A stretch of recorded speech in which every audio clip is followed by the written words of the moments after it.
Okay, hello. This is Suneku with another tips and tricks video for salmon run or weapons in general. As always, if you have any extra questions or are interested in specific weapons, just let me know. Today we're covering the salmon run rotation on April 10th, 2022, and the weapons are Carbon Roller, Splashomatic, Octobrush, and Rapid Blaster. So we won't go over Splashomatic because we covered it in a video before, but I'll also include a segment about griller strategy, more specifically the job of what I call the cleanup or the janitor. So to start, we have the carbon roller. This is the second roller that we've covered, aside from the flingza roller, and it is the fastest roller that we have. I'm assuming since it's called carbon, it's made of like carbon fiber, which makes it lightweight. So this acts generally just like every other roller. You can do horizontal swings, you can do vertical swings if you jump and swing, and of course you can roll with the roller. Something to keep in mind, since this is the fastest roller, you can roll pretty fast and get around places. This is helpful if there's a lot of enemy ink and you don't have time to swing and ink and swim away if there's enemies right behind you, so you can just swing, roll over enemy ink, and easily get away. Since it's the most lightweight roller, it's the weakest roller. It's hard to gauge damage within the training room, but it does the least amount of damage of all the rollers in Salmon Run.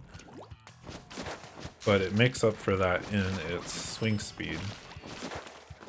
So you can swing a lot, move around pretty quickly, even though you don't do a ton of damage. So it's a good mobile weapon, good for escaping, survivability, stuff like that. Quick thing about Goldie seeking, which we were supposed to talk about with Dynamo, but this does not roll over the Goldie the best. There is some technique to it that can help you out, but generally you want the help of all your other teammates while you're rolling. The general roller tip that I believe I talk about with Flingza is that you want to utilize your horizontal swing a lot, and that's because, well, I can't demonstrate it here, maybe on this side, you can hit a lot of enemies at the same time. Yeah, like that. It's what is a common term in video games called AoE, or Area of Effect, meaning that particular attack or spell or whatever has an effect on an area or a group of people rather than just a single target. The vertical flick is still good though if you have single targets. It should do more damage, and it'll help you reach steelheads. It might be really difficult to reach steelheads with the horizontal flick when you're on the same ground as them. So the vertical flick is very good for that, just doing a little more damage and pinpointing the target of what you want to hit. So yeah, that's a quick rundown of the carbon roller. Mobility is its strength, damage is its weakness, but it's not much of a weakness. Okay, since we already talked about Splash, the next weapon up will be the Octobrush.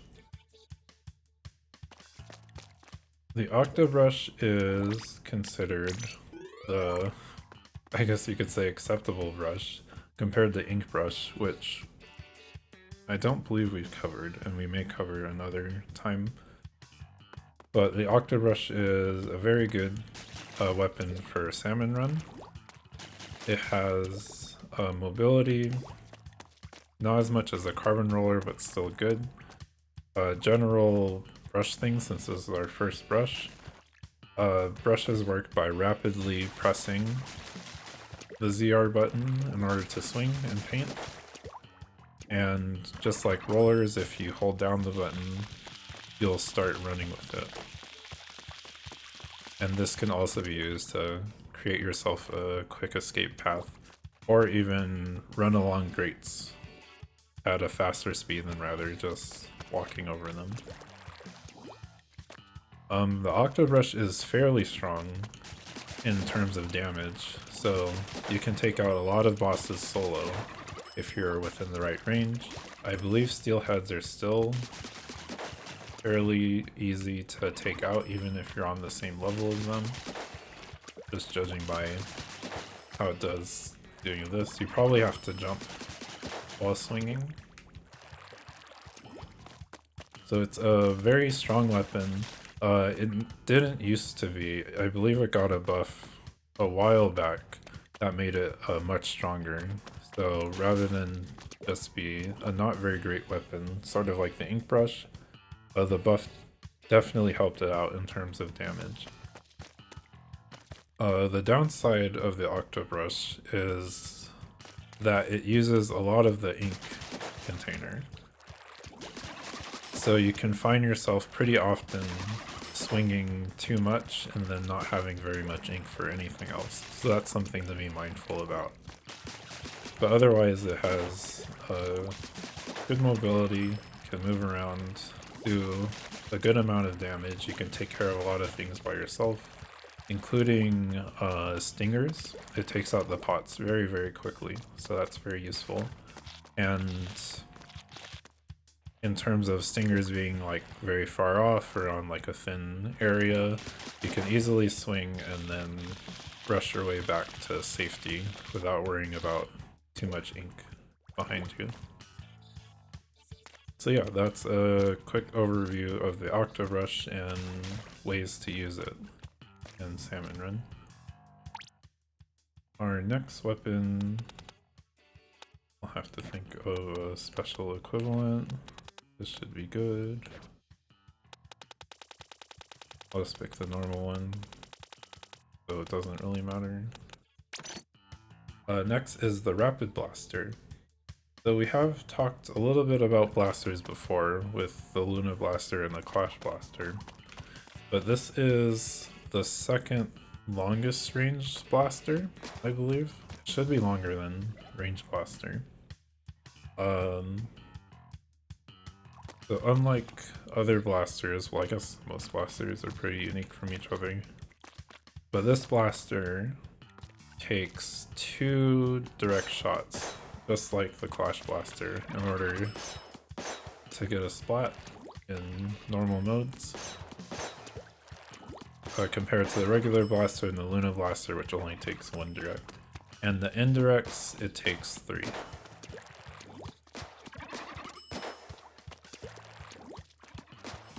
As you can see, it shoots like pretty far. Let's do a comparison.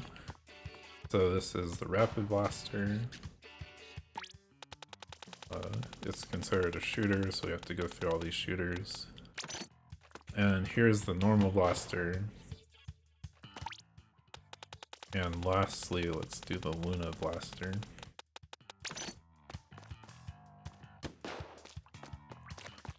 So yeah, Rapid Blaster, Normal Blaster, Luna Blaster. Another thing to take away from this, let me get back to Rapid Blaster, is that the size of the firework, or the end of the blast, the radius is much smaller with the Rapid Blaster. Like this is the blaster, Normal Blaster radius, Luna Blaster is about the same size as this one, but this one is much smaller.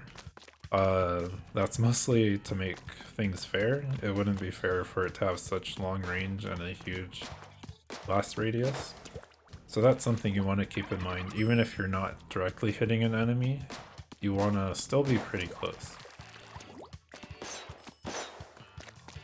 In terms of normal enemies, it also has that AoE effect that we talked about with the roller. So if there's a lot of normal salmon in one area, it's very good at helping damage or at least clear out a bunch of them, including the small fry. I don't remember if I talked about what a spark was, but I can talk about that. So sometimes you have small fry that are really close to your feet, and it's hard to direct them or indirect them just because if you shoot your shots into the ground, you don't get any of that indirect damage. But there is something called a spark, and what a spark is sometimes when you hit the ground near an enemy, you can still do a tiny bit of damage to them. It's not great, but it's better than nothing, I suppose. So that's a spark, when you hit the ground and then you still get a little bit of a damage on an enemy. And that's good for small fry, so that if they're like right by your feet, you don't have to direct them or anything like that. You can just kind of spark them. That usually takes them out in one hit. So that'll be useful if there's a bunch of small fry hitting your toes. The rapid blaster in general, I would say, is a pretty difficult weapon. It's not one of the most difficult, but it beyond popular belief that blasters don't have to aim, it does take a lot of precision, especially in Salmon Run, because the indirects don't really do the damage that you want to do compared to like the normal blaster or the Luna blaster. So you want to be pretty precise with your aim, as well as timing, because with steelheads it takes 3 direct hits, or maybe 2 directs and indirect, but at the very minimum 3 hits to take out a steelhead in one cycle. So not only do you have to aim really well and make sure you're hitting the target, but there's also a timing aspect to it. So you want to make sure your shot is traveling as soon as the steelhead's forehead bubble thing appears, is you're able to hit it. If you wait for it to appear and then start shooting, you won't be able to get it in one cycle. But if you time it exactly right and get it at the same time, then you can do it. But it takes a lot of practice in the timing for that, so I definitely don't expect anyone who's seeing this for the first time to be able to get it the first time they do it. But it's just something to keep in mind with this weapon. Just like with chargers, spacing is important because your most effective range is all the way back here. So if enemies are really close to you, it's not as effective unless you're hitting directs on them. Not a weapon you want to get swarmed around, but it's definitely possible to make escapes. Let's say you're taking care of an enemy here, but you don't have any ink behind you. You can use your shot to hit the enemy and then make a quick U-turn, shoot a path for yourself, and then swim away. So the range is very useful for creating paths. Chargers are sort of the same. So that's something to keep in mind. I don't think I talked about the fire rate, but since it's called the Rapid Blaster, you can expect a rapid fire rate compared to other blasters. There's very little end lag after you shoot your shot, so if you need to, you can shoot and run.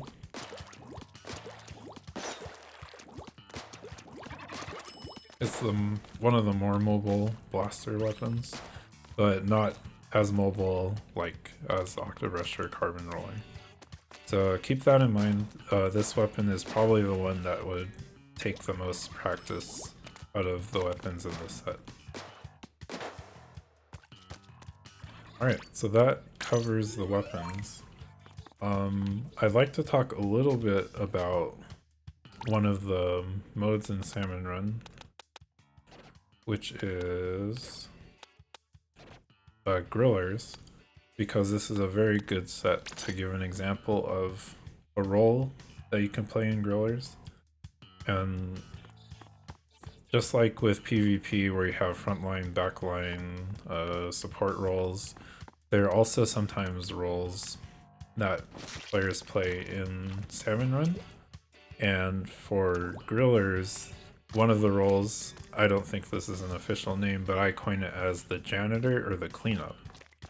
And what this role is basically once or while the grillers are being taken care of by all the other weapons, your job is to focus on the small fry that come out of the grillers.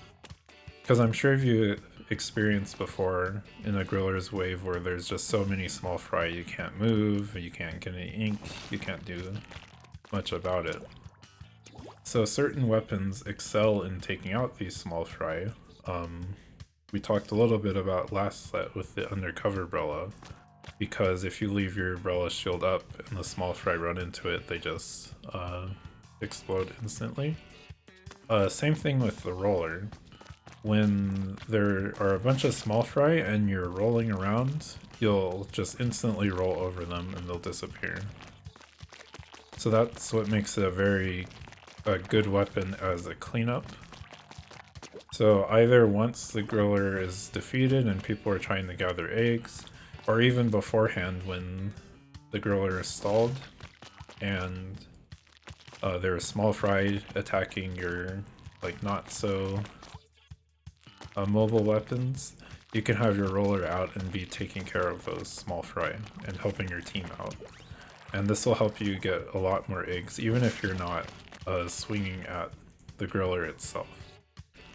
It's very useful just so that you can collect eggs quickly, clean stuff up, and then be ready for the next griller. So hopefully that makes sense. Focusing on the small fry during grillers, not necessarily all the time. The main goal of grillers is to try to get the stun on the griller so you can actually do the damage and take it out. But after you get the stun, something you want to focus on is cleaning up the small fry by rolling them over. Now fortunately, in this rotation there are actually two weapons that are really good at cleaning them up. And the other weapon is the Octobrush. And not necessarily for the same reasons as the roller. Octobrush can roll around and roll over the small fry by just running, but you have a much narrower surface for the small fry to run into you. So a lot of them will just be zooming past you and spinning around you and such like that. However, the Octobrush really excels in cleaning up just simply through its swings. Because as you can see, just by swinging right where I'm standing, you cover this wide area. And this is definitely wider than a griller. A griller is about like from here to here or so. So the small fry will be coming out of the griller from down there, and you have it totally covered. It might even be possible if you're angled at the right angle to hit both the griller and the small fry coming out at the same time. So with the Octobrush, if you're choosing to pick up the cleanup role, maybe not necessarily for this rotation, but for future rotations, you want to stand by the base of the griller and swing down at the base of it as well. You won't necessarily be doing damage to the griller itself while it's stunned, but you'll be definitely taking out the small fry and making things much cleaner and easier for the rest of your teammates. And as well, being close to the griller while it's stunned will grab the aggro of the small fries, because you'll be the closest one to them. And that will help you get them to come closer to you, and you'll be able to clean them up. So yeah, just for comparison's sake, Splashomatic while it does have a good fire rate and it's 100% accurate, it doesn't clean up the small fry well because you have to aim at each individual one and they like to spread out. They don't like to be in a straight line. And with Rapid Blaster, if I can find comparable weapon, while sparks are sort of good for helping you with small fry, they don't cover a very wide area. So even not even being this close to the target, the sparks don't work very well. You have to be really close. So rapid, not ideal for cleanup. And you'll kind of see certain patterns with certain weapons with they're good with cleanup or not. It's just something to keep in mind. But yeah, that's all I wanted to talk about with grillers and the cleanup slash janitor role. If you do have more questions about that, definitely let me know. And one final thing to keep in mind before we do our little demo game is that this janitor and cleanup term, you can't expect your solo or rando teammates to pick up on this as well. They definitely don't know about it. So if you don't have a cleanup weapon and you have grillers playing freelance, you're just sort of out of luck. You gotta do the best with what you have. But if you do, definitely try it out, because it'll definitely help your teammates out. Unless they're not stunning the grillers, then you'll have to kind of improvise. Alright, so Lost Outposts. We'll play a quick game, a salmon run, and then we will call it a video. I don't expect to get grillers, but if we do, then I'll be talking about all that stuff.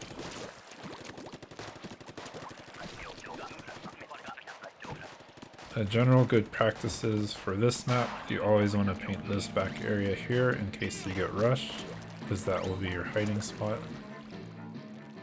I always look at the right side first since it takes the longest for them to show up on the left side.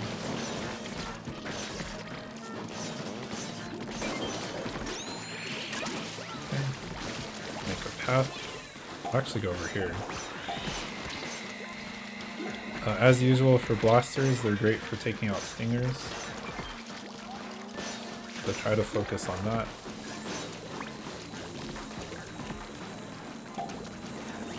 These spawns are not looking great.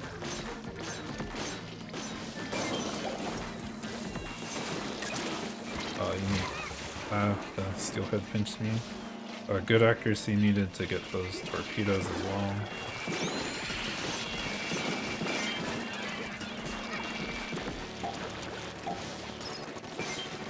Actually don't know how that got in here, but we'll take it.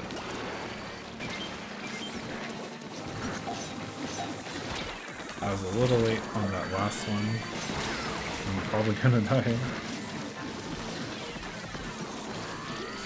We might have to do another one if we wipe Blaze 1. But I think we'll be okay.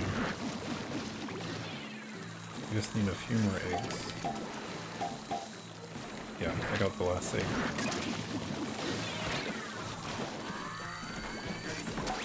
So not great spawns, but we managed to work it out. I don't think anything spawned from the right. Alright.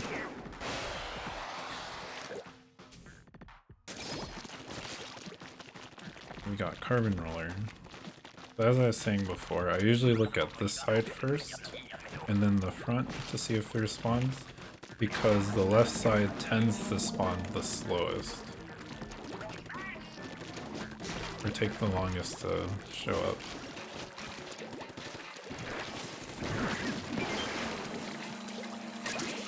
Watch out for those missiles.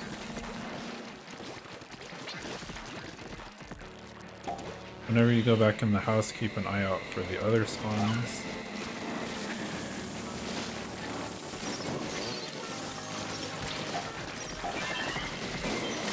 So you don't get caught by surprise. This weapon's not great for stingers, but I have a friend with me, so we should be okay. I'll roll back so I don't have to paint a path.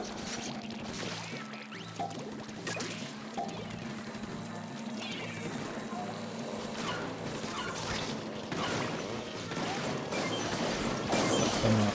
We can save our friend, hopefully. Get rid of the missiles. Yeah, we're good on quota.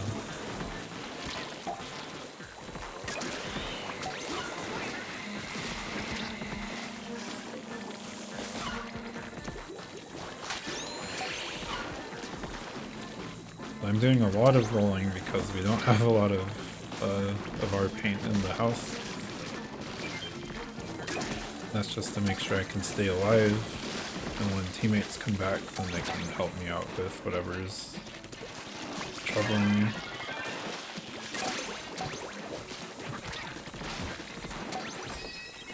Nice. Carbon's also pretty ink efficient, so you don't have to worry too much about rolling too much. And we got Splash. The triple normal tide. It's kind of unusual. I don't usually get triple normal tide. Same strat. Check this side first, peek over here, and it's the left side again. It also tends to be the left side a lot. Or the front side.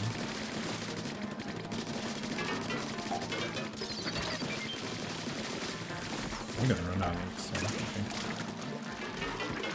Hop over here. We have 2 steel eds, so they might get bottlenecked a little bit. Alright, I got one of them. I rarely ever go up that window because it always ends up failing me.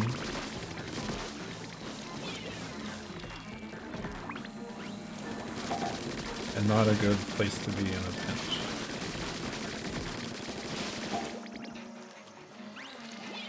Oh, we already need 21 eggs.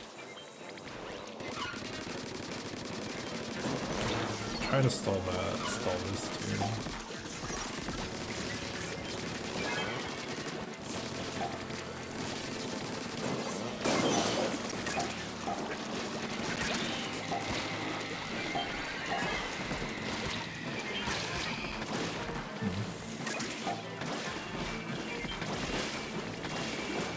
I'll use inkjet, that's okay. I have one more egg if you need it. And we're good.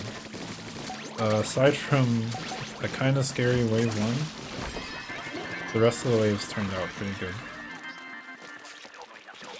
So very nicely done.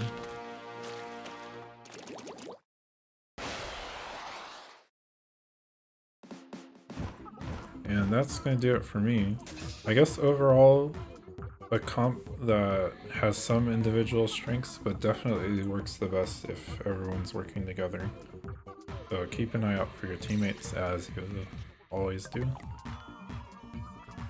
And thank you for watching. Until next time, I hope you have a great day. Goodbye.